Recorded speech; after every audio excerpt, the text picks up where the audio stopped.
যখন মাইয়েতকে কবরে শোয়ানো হয় তখন সে তাকে দাফন করে যাওয়া ব্যক্তিদের হাঁটার খসখস আওয়াজ শুনতে পায়। এরপরে তাকে যখন শুইয়ে দেওয়া হয়, সে যদি মুমিন ব্যক্তি হয় তাহলে তার মাথার দিকে তার সলাত এসে দাঁড়িয়ে যায়। দুনিয়াতে আপনি যে নামাজগুলো পড়েছেন, আমি যে নামাজগুলো পড়ছি, এগুলো মাথার দিকে দাঁড়িয়ে যায়। ডান দিকে চলে আসে তার সওম মানে কি? রোজা। বাম দিকে চলে আসে যাকাত। তারপরে পায়ের দিকে চলে আসবে তার আত্মীয়তার সম্পর্ক রক্ষার ইবাদত, তার এই যে অন্যান্য দান সদকা, তার নফল আমল, তার তাসবিহ তাহলিল, তার কোরআন তেলাওয়াত ইত্যাদি পায়ের দিকে চলে আসবে। এখানে একটা হাদিস এসেছে, সূরাতুল মুলক যে ব্যক্তি রাতের বেলা তেলাওয়াত করবে, কোন সূরা ভাই? তাবারাকাল্লাযী বিয়াদিহিল মুলক ওয়া হুয়া আলা কুল্লি শাইইন কাদির।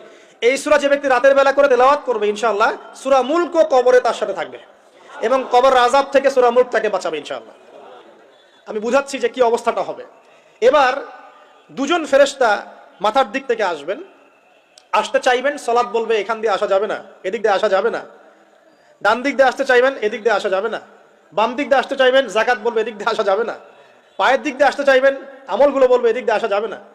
তারপরেও তারা আসবেন, চোখগুলো হবে নীল এবং কালো বর্ণ, নীলাভ চোখের, কালো। মুনকার নাকি? উঠে বসিয়ে দেওয়া হবে। এবার তিনটা প্রশ্ন। প্রথমে প্রশ্ন হচ্ছে কি? মান রব্বুক, তোমার রবকে? তখন মুমিন বান্দা বুক ফুলিয়ে বলবে রব্বি আল্লাহ, আমার রবকে আল্লাহ। পৃথিবীতে যে ব্যক্তি আল্লাহর সাথে শিরিক করে নাই, আল্লাহর তাওহীদের উপর থেকেছে এবং তার উপরে মৃত্যুবরণ করেছে, ইনশাআল্লাহ সে ব্যক্তি এর উত্তর নির্দ্বিধায় দিতে পারবে ইনশাআল্লাহ। আর দুনিয়াতে যে বা যারাই আল্লাহর সাথে শিরিক করবে, আল্লাহর সাথে শিরকের পাপে লিপ্ত হবে, ওই অবস্থায় মারা যাবে, তাওহীদের উপর থাকবে না, কোশ্চিন কালেও মান রব্বুক উত্তর দিতে পারবে না। তারপরে প্রশ্ন হয়ে যাবে ভাই দিনুক, তোমার দিন কি ছিল? মুমিন বান্দা উত্তর দিবে কি?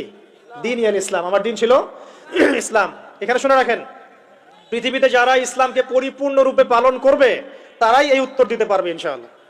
যারা ইসলামকে ঠাট্টা বিদ্রুপের হাসি তামাশার পাত্র বানিয়েছে, মন চাইলে কিছু করি, মন চাইলে কিছু করি না, সহজগুলো একটু আমল করি, বাকি কিছুর আমল ধারি না, হ্যাঁ, নামাজ পড়ি, সুদ ছাড়তে পারি না, ঠিক আছে, বছর বছর ওমরা করি, এদিকে ঘুষ দুর্নীতি ছাড়তে পারি না, ইসলামকে ঠাট্টা তামাশার পাত্র বানিয়েছে, এরা কোশ্চিন কালে উত্তর দিতে পারবে না মা দিনুক, দিনে পরিপূর্ণরূপে ইসলামে প্রবেশ করতে বলেছেন আল্লাহ রাব্বুল আলামিন। যারা পরিপূর্ণরূপে ইসলামে প্রবেশ করবে এবং ইসলামের প্রতিটা মৌলিক বিধান মেনে চলবে, ইনশাআল্লাহ তারাই উত্তর দিতে পারবে। এরপরে আসবে তৃতীয় প্রশ্ন। নবী সাল্লাল্লাহু আলাইহি ওয়াসাল্লামকে দেখানো হবে, যখন দেখানো হবে তখন সূর্য যখন ডুবে যায়, যে দৃশ্যটা আমরা দেখতে পারি না, ওই দৃশ্যটা ভেসে উঠবে এবং মুমিন বান্দা অস্থির হয়ে যাবে, বলবে আমাকে ছেড়ে দাও, আমি নামাজ পড়বো। সুবহানাল্লাহ। তার কারণ তার কাছে মনে হবে যে আসরের ওয়াক্ত হয়ে গেছে, আসরের ওয়াক্ত হয়ে গেছে, আসরের ওয়াক্ত চলে যাচ্ছে, আমাকে নামাজ পড়তে হবে। চিন্তা করেছেন? ওই যে একটা হাদিস আছে না, যে 7 শ্রেণীর মানুষকে আল্লাহ রাব্বুল আলামিন আরশের ছায়া দিবেন। তার মধ্যে এক শ্রেণীর মানুষকে, যার অন্তর মসজিদের সাথে ঝুলে থাকে, তার মন মসজিদের সাথে ঝুলে ছিল, এই সূর্য ডুবে গেল বলে আমাকে ছেড়ে দাও, আমি নামাজ পড়তে যাব। তখন ফেরেশতারা বলবেন তোমাকে নামাজ পড়তে দেয়া হবে, তবে তার আগে তুমি এর উত্তর দাও। কি উত্তর? এই ব্যক্তির দিকে তাকাও। তখন নবী সাল্লাল্লাহু আলাইহি ওয়াসাল্লামকে দেখানো হবে, সাল্লাল্লাহু আলাইহি ওয়াসাল্লাম দরুদ পড়বেন, বলা হবে যে এই ব্যক্তির সম্পর্কে তোমার কি ধারণা? মান হাযা রাজুলু বুইসা ফীকুম, এই ব্যক্তি কে, যাকে তোমাদের কাছে পাঠানো হয়েছিল? মুমিন ব্যক্তি নির্দ্বিধায় বলে দিবে যে তিনি হচ্ছেন আমার নবী মুহাম্মদুর রাসূলুল্লাহ সাল্লাল্লাহু আলাইহি ওয়াসাল্লাম। দেখুন, পৃথিবীতে যে বা যারাই নবী সাল্লাল্লাহু আলাইহি ওয়াসাল্লামের সুন্নতের উপর আমল করবে, ইনশাআল্লাহ সে তার উত্তর দিতে পারবে। দুনিয়াতে যারা নবীর সুন্নতের 5 পয়সা পরোয়া করছে না, তার আদর্শের 5 পয়সা দাম দিচ্ছে না, তারা কোশ্চিন কালে উত্তর দিতে পারবে না। নাম হতে পারে আব্দুর রহমান, আব্দুর রহিম, নবীর সুন্নতের ধার ধারে না, তারা উত্তর দিতে পারবে না। তো নবীর সুন্নতের গুরুত্ব কত গভীর, এটা আমাদেরকে এখান থেকে বুঝতে হবে।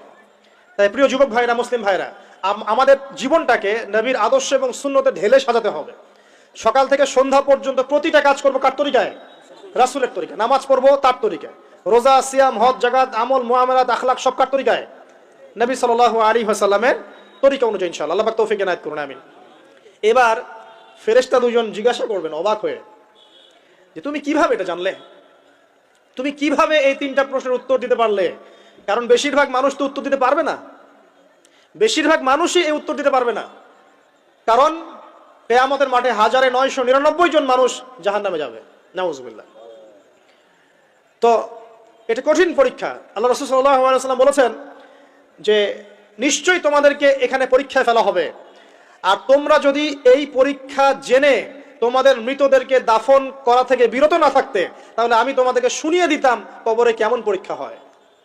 মানে যদি আমরা শুনতে পারতাম যে কবরে কেমন পরীক্ষা হয়, আমরা ভয়ে আমাদের মৃতদেরকে দাফন পর্যন্ত করতাম না। এটা নবীজি বলছেন সাল্লাল্লাহু আলাইহি ওয়াসাল্লাম। তাকে জিজ্ঞাসা করা হবে যে তুমি কিভাবে জানলে এটা? বেশিরভাগ মানুষ তো পারে না উত্তর দিতে। তখন সেই ব্যক্তি বলে বসবে, সেই ব্যক্তি বলবে যে করাতু কিতাব আল্লাহ, আমি আল্লাহর কিতাব এই কোরআন পড়েছি। মুমিন বলবে আমি আল্লাহর কোরআন পড়েছি, ফাআমানতু বিহি, আমি এর উপর ঈমান এনেছিলাম, ওয়া সাদ্দাকতু, এবং সত্যায়ন করেছিলাম। সুবহানাল্লাহ। অতএব দুনিয়াতে যারা দ্বীনের জ্ঞান অর্জন করছে না, কোরআন পড়ছে না, হাদিস পড়ছে না, পড়াশোনার চেষ্টা করছে না, জানার চেষ্টা করছে না, কবরে পাওয়ার পর ডিফিকাল্ট আছে। এটা একটা অন্যতম প্রশ্ন। আমরা কিন্তু মনে করি 3টা প্রশ্ন হচ্ছে, আসলে প্রশ্ন হচ্ছে কয়টা? 4টা। 3টার পরে আরো একটা এক্সট্রা। কিভাবে জানলে? তখন উত্তর দিচ্ছে আমি আল্লাহর কিতাব পড়েছি, ঈমান এনেছি, সত্যায়ন করেছি। সুবহানাল্লাহ।